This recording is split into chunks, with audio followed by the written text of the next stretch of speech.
ICC champions trophy 2025 और tri series के लिए पाकिस्तान के स्क्वाड का ऐलान हो चुका है।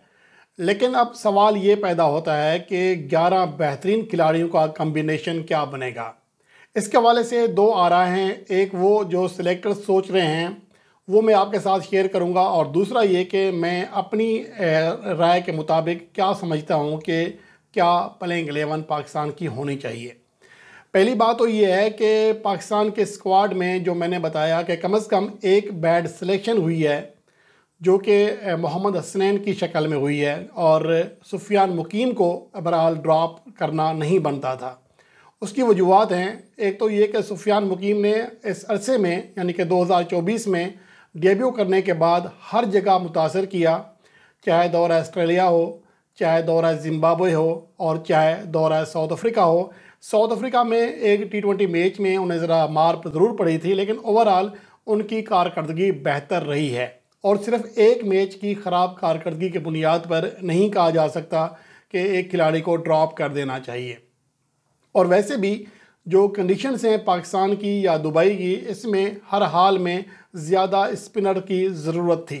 ये एक मेरे ख्याल में गलत फ़ैसला किया गया है, और इसमें के बजाय आप किसी भी फास्ट बॉलर को या ऑलराउंडर को भी मिस कर सकते थे, जैसा कि फ़हीम अशरफ, क्योंकि फ़हीम अशरफ को खालिस्तान जो जिस कारकर्दगी की बुनियाद पर लिया गया है वो बांग्लादेश प्रीमियर लीग है।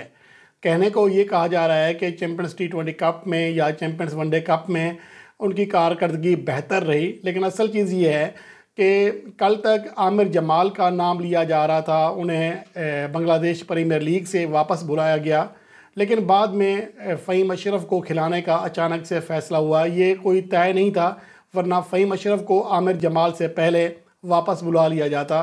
तो इसका वाज़ेह मतलब ये है कि पाकिस्तान के डोमेस्टिक क्रिकेट के मुकाबले में बांग्लादेश प्रीमियर लीग की परफॉर्मेंस की बुनियाद पर फ़हीम अशरफ को वापस लाया गया है। तो ये चीज़ें हैं।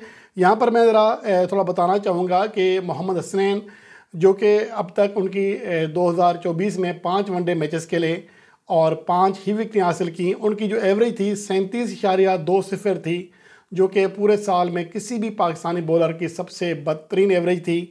इकनॉमी रेट था 5.39, जो कि तीसरा बदतरीन इकनॉमी रेट था पाकिस्तान के बॉलर्स में, और फी विकेट के लिए उन्हें 41 से ज़्यादा यानी कि लगभग 7 ओवर्स फेंकना पड़े, जो कि किसी भी पाकिस्तानी बॉलर की 2024 में वनडे फॉर्मेट में बदतरीन स्ट्राइक रेट है।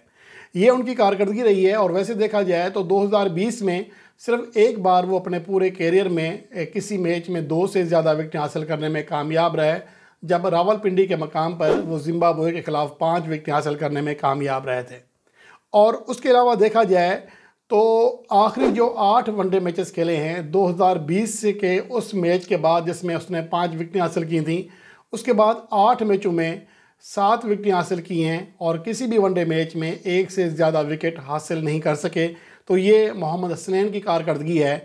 अलबत्ता प्रेसिडेंट वनडे कप में उनकी कारकर्दगी किसी हद तक बेहतर रही थी, और चैम्पियंस वनडे कप में भी उनकी कारकर्दगी बेहतर रही थी, और इसी वजह से शायद उन्हें टीम में बरकरार रखा गया है। अब जो प्लेइंग 11 बनती है, जो कि सिलेक्टर्स सोच रहे हैं, जैसा कि आज असद शफीक का बयान सामने आया कि ओपनिंग कौन करेगा फ़खर जमान के साथ, जो उसने 2 नाम दिए हैं। वैसे तो ये भी कहा है कि ये उस टाइम सिलेक्टर्स फैसला करेंगे, कैप्टन फैसला करेगा। दर हकीकत सिलेक्टर्स ही ने फैसला करना होता है कि कप्तान के पास इतना ज़्यादा बहरहाल इख्तियार नहीं है कि वो ख़ुद से प्लेइंग 11 बना सके। तो इसमें जो ज़्यादा इम्कान यही दिखाई दे रहा है जिसके नाम असद शफीक ने लिए हैं, यानी कि बाबर आजम या फिर सऊद शकील। सऊद शकील एक मिडल ऑर्डर बैट्समैन है, लेकिन गुज़िश्ता PSL में कोयटा ग्लैडिएटर्स के लिए वो ओपनिंग करते हुए किसी हद तक कारआमद साबित हुए थे, और शायद यही वजह है कि उन्हें चैम्पियंस ट्रॉफी में भी एज ए ओपनर कंसीडर किया जा रहा है। हो सकता है कि इस हवाले से उनका प्लान सही हो, लेकिन मुझे लगता है कि कम से कम ट्राई सीरीज़ में वो कम्बिनेशन बनाना चाहिए, जो कि मैं बताऊंगा। पहले मैं सिलेक्टर्स की राय के मुताबिक जो टीम है वो बता रहा हूँ आपको, जिसमें फ़खर जमान और सऊद शकील ओपनिंग करेंगे, और बाबर आजम 1 डाउन पोजीशन पर होंगे। जबकि अगर बाबर आजम ओपनिंग करते हैं तो सऊद शकील 4थे नंबर पर आ जाएंगे, या फिर 3रे नंबर पर कोई चेंज किया जा सकता है। तो इस सूरत हाल में जो टीम बन रही है, अगर सऊद शकील को ओपनिंग पोजीशन पर रखते हैं तो फ़खर जमान, सऊद शकील, फिर तीसरे नंबर पर बाबर आजम, चौथे नंबर पर मोहम्मद रिजवान, पाँचवें नंबर पर कामरान गुलाम, छठे नंबर पर खुशदिल शाह, सातवें नंबर पर सलमान अली आगा, आठवें नंबर पर नसीम शाह और फ़हीम अशरफ में मुकाबला होगा। लेकिन शुरू के मैचेस में नसीम शाह के खेलने के ज़्यादा चांसेस हैं। अलबत्ता 2024 में नसीम शाह की वनडे फॉर्मेट में कारकर्दगी ज़्यादा खातिर खा नहीं रही है। उसके अलावा 9वें नंबर पर हैं शाहीन अफरीदी, जिसके बाद हारिस रऊफ़ और 11वें नंबर पर इब्रार अहमद। तो पाकिस्तान टीम एक स्पेशलिस्ट स्पिनर के साथ और कम से कम 3 फास्ट बॉलर के साथ जाएगी। लेकिन सवाल फिर वही पैदा होता है कि इन कंडीशंस में क्या एक्स्ट्रा पेसर खिलाना सही है। यहाँ मुझे लगता है कि सुफियान मुकीम को ना खिलाकर स्क्वाड में शामिल ना करके संगीन गलती की गई है। पहले जो मैं अपनी प्लेइंग 11 बताऊंगा उससे पहले ज़रा स्क्वाड पर निगाह डाल लेते हैं ताकि आपको सही आइडिया हो सके कि पाकिस्तान के स्क्वाड में कौन कौन है। पाकिस्तान के जो स्क्वाड का ऐलान किया गया उनमें बैटर्स में बाबर आजम, फ़खर जमान, कामरान गुलाम, सऊद शकील, तैयब ताहिर हैं। ऑलराउंडर्स में फ़हीम अशरफ, खुशदिल शाह और सलमान अली आगा हैं। जबकि विकेट कीपर्स में कैप्टन मोहम्मद रिजवान और उस्मान खान हैं। स्पिनर वाहिद हैं, स्पेशलिस्ट इब्रार अहमद। जबकि फास्ट बॉलर में हारिस रऊफ़, मोहम्मद हसनैन, नसीम शाह और शाहीन शाह अफरीदी हैं।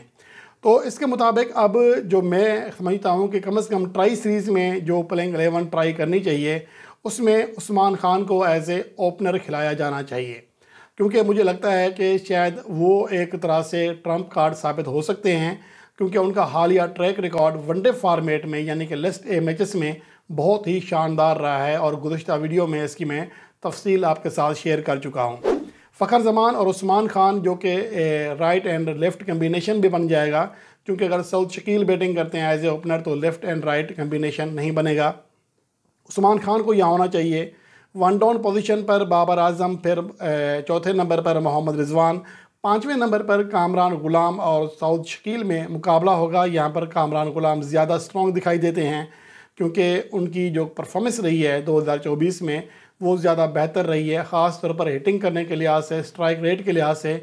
जो साउथ अफ्रीका में उन्होंने जिस तरह बैटिंग की थी, तेज़ 50 बनाई थी, तो उसकी वजह से उनके खेलने के चांसेस किधरे ज़्यादा हैं।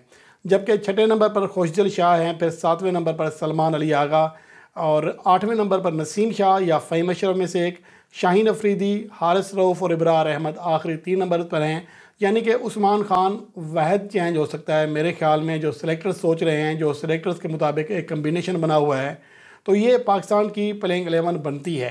लेकिन अगर सुफियान मुकीम पाकिस्तान के स्क्वाड का हिस्सा होते तो इसमें मज़ीद स्पिनर ऐड करके एक फास्ट बॉलर कम किया जा सकता था और या एज ए ऑलराउंडर किसी को खिलाकर ये कमी पूरी की जा सकती थी। 2 बॉलर्स मेरे ख्याल में शाहीन अफरीदी और हारिस रऊफ़ काफ़ी थे। लेकिन अहम चीज़ ये भी है कि नए बॉल के साथ किसी हद तक मुश्किलात होती हैं। हारिस रऊफ़ को शायद इसी वजह से 3 फास्ट बॉलर के साथ खेलने का फ़ैसला किया गया है और हारिस रऊफ़ मिडल ओवर्स में जब गेंद पुराना होता है या फिर डेथ ओवर्स में बहरहाल कारआमद साबित होते हैं। तो शायद यही वजह है कि जिसकी वजह से पाकिस्तान को एक्स्ट्रा 3 पेसर के साथ मैदान में जाना पड़ेगा और ये कम्बिनेशन बनेगा। इसके हवाले से आप क्या समझते हैं कि पाकिस्तान की प्लेइंग 11 में क्या ऐसे ही तरतीब होनी चाहिए या आपकी कोई प्लेइंग 11 है तो वो आप कमेंट सेक्शन में हमारे साथ शेयर कर सकते हैं।